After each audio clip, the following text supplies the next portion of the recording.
ராதே கிருஷ்ணா. அனைவருக்கும் அடியனுடைய அனந்த கோட்டி பிரணாமங்கள். நாம் இந்த ஸ்ரீ வைஷ்ணவ வைபவத்தில் தயாசதகம் என்ற கிரந்தத்தை பார்த்து வருகின்றோம். அதில் 48வது பாசுரத்தில் சுவாமி திவ்ய க்ஷேத்திரத்தின் மகிமையை கொண்டாடுகின்றார். நம் ஆழ்வார்கள் அனைவருமே திவ்ய க்ஷேத்திரத்தின் பெருமையை பலவிதமாக கொண்டாடி இருக்கின்றார்கள். அதிலும் சுவாமி நம்மாழ்வார் திருமாலிருஞ்சோலை மலை என்ற மலையை கூறி அங்கு எல்லோரும் வாருங்கள் என்று அழைக்கின்றார். அதை போலவே தயாதேவி இங்கு நமக்கு திருமலையை காட்டி இங்கு வாருங்கள் என்று அழைக்கின்றாள்.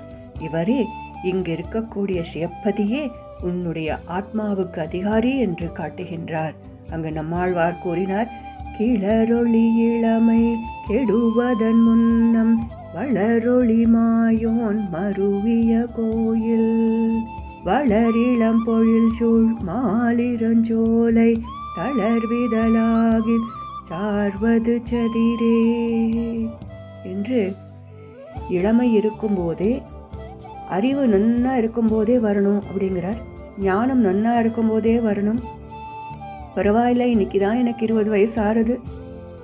அப்போவே மாமாவுக்கு ஆயிருக்கும் ஒரு 80 வயசு. ஆனால் அப்போவும் நினச்சிக்கிறேன் 20 வயசு தான் ஆச்சு. இப்போ என்ன அர்ஜென்ட்டு, இன்னொரு 20 வருஷம் கழிச்சு போகலாமே என்று இருக்கலாம். அப்படியெல்லாம் கூடாது. அதற்கு முன்னே வந்து திருமாலிருஞ்சோலை மலையை வந்து அடையுங்கள்.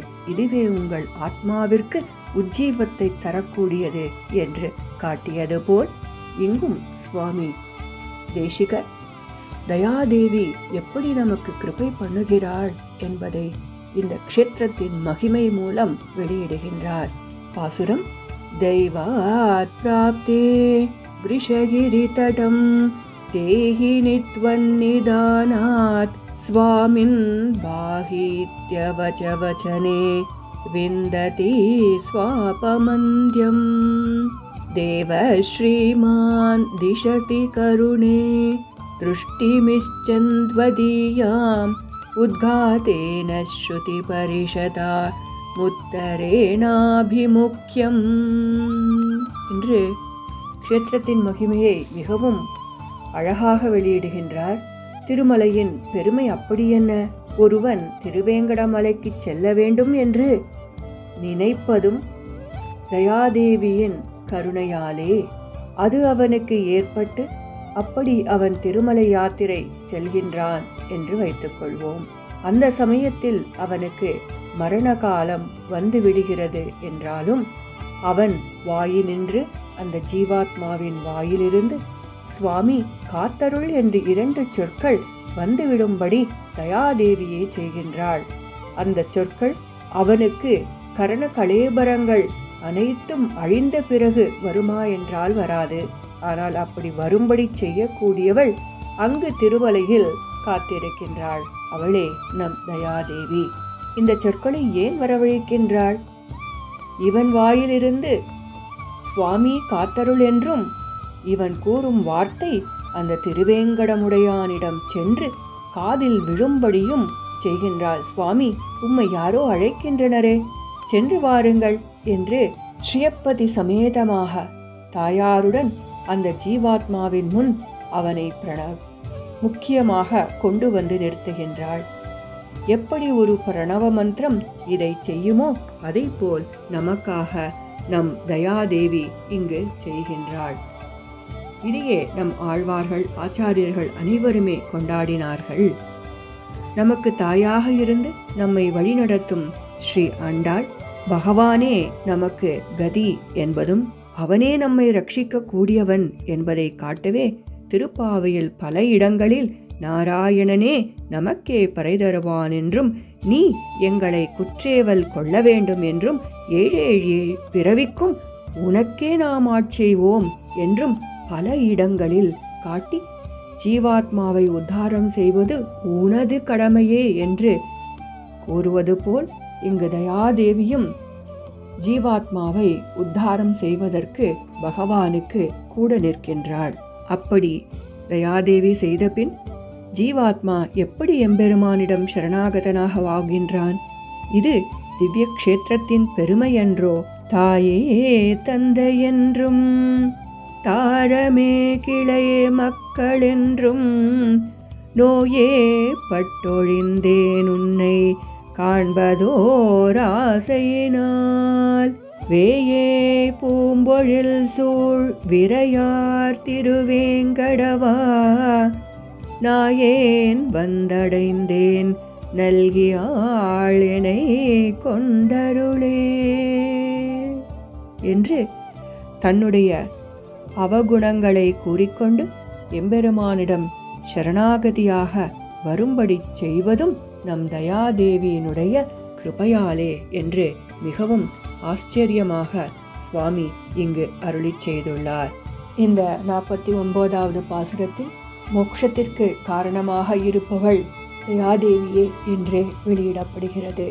இங்கு தயாதேவி ஒரு ஜீவாத்மா பிறக்கும்போதே அவன் மீது எம்பெருமானுடைய ஜாயமான கடாட்சம் விழும்படி செய்கின்றாள். அப்படி பெற்ற ஜீவாத்மா அந்த பெரிய கடாட்சத்தால் ஆச்சாரிய சம்பந்தம் பெற்று மோட்சத்தில் கருத்துண்டாகி அதை பெரும் வழியை தேடச் செய்யவும் செய்பவள் தயாதேவியே. பின் அவன் பிரபத்தியை செய்வான். இப்படி பிரபத்தியின் மூலமாக எம்பெருமானின் திருவடிகளை சென்று அடைவதற்கும் வழிகாட்டுபவள் நம் தயாதேவியே. இதை மிகவும் அழகாக சுவாமி ஸ்ரேயசூதிம் சக்ருதபிதயே சம்மதாம்பிய சகீம் தே ஷீதோதாரா மலபதஜனஹ ஸ்ரீனிவாசஸ்ய திருஷ்டிம் தேவாதீனாமயமன்ருணதாம் தேகவத்வேபிவிந்தன் பந்தான் முக்தோ பலிபிரனகைஹ போர்யதே தத் பிரயுக்தைஹ. எத்தனை அழகான பாசுரம்! எம்பெருமானுடைய அந்த கட்டாட்சத்திற்கும் அந்த ஜீவாத்மாவானவன் முன்பிறவியில் பல சத்கர்மங்களை செய்திருக்க வேண்டும். அப்படி அவனை செய்ய வைத்து இந்த ஜென்மத்தில் ஜாயமான கட்டாட்சத்தை பெரும்படி செய்து அவன் திருவடிகளில் கொண்டு சேர்க்கும் பெருமை அவள் ஒருவருக்கே உண்டு என்று மிகவும் அழகாக கூறப்படுகிறது. அந்த கட்டாட்சமானது ஏதாவது ஒரு பிறவியில் ஒருவன் மீது விழுந்தாலும் போதுமாம், அது மோட்ச பரியந்தம் அவனை அழைத்துச் செல்லும். அந்த கட்டாட்சம் சேத்தனுடைய துன்பங்களை போக்குவதால் அது மிகவும் குளிர்ந்ததாக அமைகிறது. எல்லா பலனையும் அளிக்கக்கூடியதாக இருக்கிறது. பிரபத்தியை செய்பவனும் அதனால் அவன் பலன் பெறுவதும் அந்த ஜீவாத்மாவிற்கு ஏற்படுவது பகவானின் கடாட்சத்தாலே. இதற்கு காரணமாக நிற்பவள் நம் தயாதேவியே. இந்த சரீரம் இருக்கும்போது அவனுக்கு 3 விதமான கடன்கள் ஏற்படுகிறது.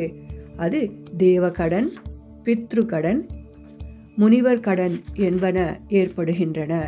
இந்த கடன்களை தயாதேவி நமக்கு தேவ கடன்களை வேள்விகள் புரிவதாலும், முனிவர்களின் கடனை வேதத்தை கற்பதாலும், பித்ரு கடன் மக்களை பெறுவதாலும் இப்படி பலவிதமாக நம்மை செய்து அவற்றை போக்கிக் கொள்ள வழிவகுக்கிறாள்.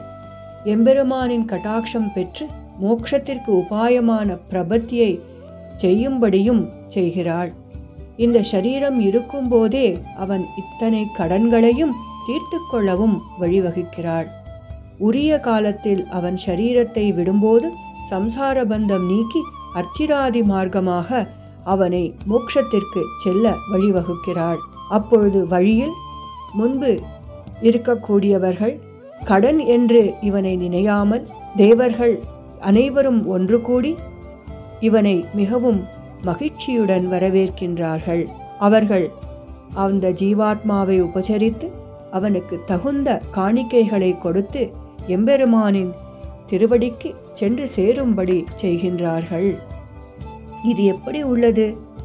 ஸ்ரீ வைஷ்ணவன் வருகின்றான் என்று தேவலோகத்தில் இருப்பவர்கள் மற்றவர்கள் வந்து அவனை வரவேற்று எம்பெருமானின் மடியில் சென்று அமரும்படி செய்கின்றார் என்பதை இங்கு சுவாமி வந்தவர் எதிர்கொள்ள. ஜீவாத்மான் வருகிறான் என்றால் அனைவரும் வந்து எதிரழைக்கின்றார்கள். ஜீவாத்மா எங்கு போவான்? மாமணி மண்டபத்து. அங்கு யார் இருக்கின்றார்கள்? அந்தமில் பேரின்பத்து அடியரோடிருந்தமை. இன்பமே நிறைந்தது அங்கு. கொந்தலர் பூழில் குருகூர் ஷடகோபன் சொல் சந்தங்கள் ஆயிரத்து இவை வல்லார் முனிவரே. பரமபதநாதனும் பிராட்டியும் வரவேற்க அடியார்கள் திருமாமணி மண்டபத்தில் நித்திய சூரிகளுடன் கூடி பேரின்பம் பெற்றார்கள்.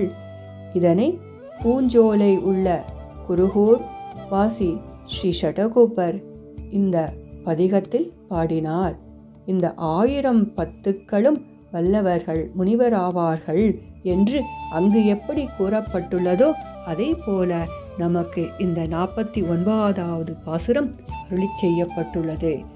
எவன் ஒருவன் அந்த தயாதேவியுடைய பரம கிருபைக்கு பாத்திரமாவானோ அவனுக்கு ஜாயமான கட்டாட்சம் எம்பெருமானிடம் பெற்று கொடுப்பது நம் தயாதேவியே என்பதில் சிறிதும் சந்தேகமில்லை. பாருங்கள், நாமும் அந்த திருமலைக்கு செல்வோம், அந்த தயாதேவியை சேவிப்போம், அவளின் கிருபா கட்டாட்சத்திற்கு பாத்திரமாவோம், மோட்சத்திற்கு வழியை தரும்படி பிரார்த்திப்போம். அடியேன்.